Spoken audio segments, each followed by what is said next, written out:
You are not reacting to these images. You are explaining what they already reveal. Look at these two covers. At first glance, they are just images of glamorous couples, but if you look closer, they are maps of a silent war.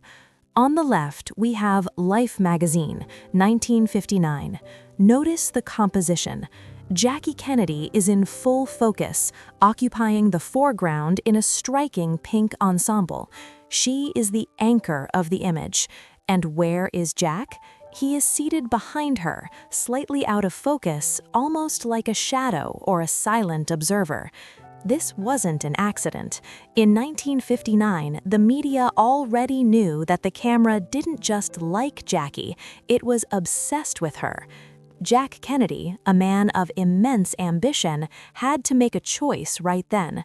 Do I fight for the center of the frame, or do I let her take it? Now look at the right. Paris Match, 1990. Decades later, a different empire, but the same struggle. Here, Princess Diana is seated, while Prince Charles stands behind her. On the surface, it follows the royal protocol, the man standing as the protector. But the visual energy tells a different story. Diana's gaze is piercing, her presence is undeniable, and despite being seated to make Charles look taller and more dominant, she completely eclipses him. Charles is standing, but he looks like an extra in his own movie. These two images capture the Consort Crisis, the moment a powerful man realizes the woman beside him isn't just an accessory, but a phenomenon. Welcome back. I'm Sana, and today on Monica's Pie, we are deconstructing the two ways to handle being outshone by an icon. In the theater of power, there is no room for two protagonists. When Jack Kennedy and Prince Charles realized they were being eclipsed, they faced a choice: adapt or disintegrate. Jack Kennedy, ever the pragmatist, chose the path of strategic integration. He was a cold political machine. While his ego was undoubtedly bruised by the Jackie mania that swept the world, he understood something Charles never did. Jackie was his greatest weapon. He realized that if he couldn't be the most loved person in the room, he could at least be the man who owned the most loved person. Think back to that 1959 Life cover.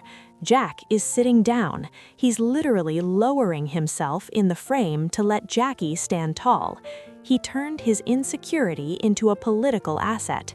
He allowed Jackie to handle the aura while he handled the policy. They became a joint brand, Camelot, where her soft power protected his hard power. He famously said in Paris, "I am the man who accompanied Jacqueline Kennedy," and in that moment of self-deprecation, he won the world's respect because he showed he was secure enough to be in her shadow. Prince Charles, however, chose the path of institutional resistance.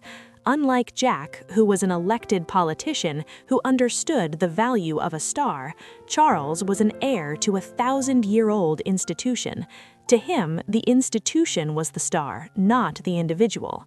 When Diana began to outshine him, he didn't see an asset, he saw a threat to the natural order. Look again at the 1990 cover. The palace tried so hard to engineer his dominance. They made Diana sit down so Charles would look taller, more kingly, but you cannot engineer charisma. Charles's reaction to her light was to withdraw and compete. He tried to out-intellectualize her, to prove he was the serious one, while she was just a media darling. This resistance created a void that the media quickly filled with drama.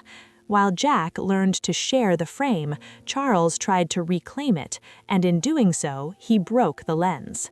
The difference is clear.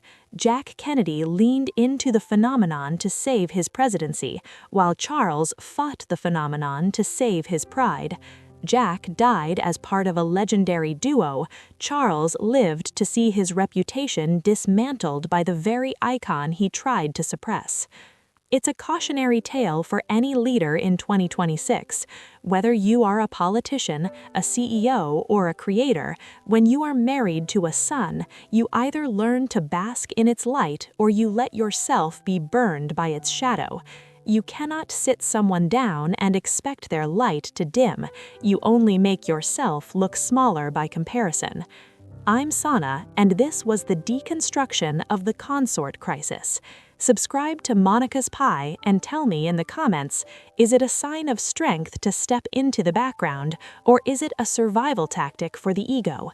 Stay sharp, stay curious, and I'll see you in the next one.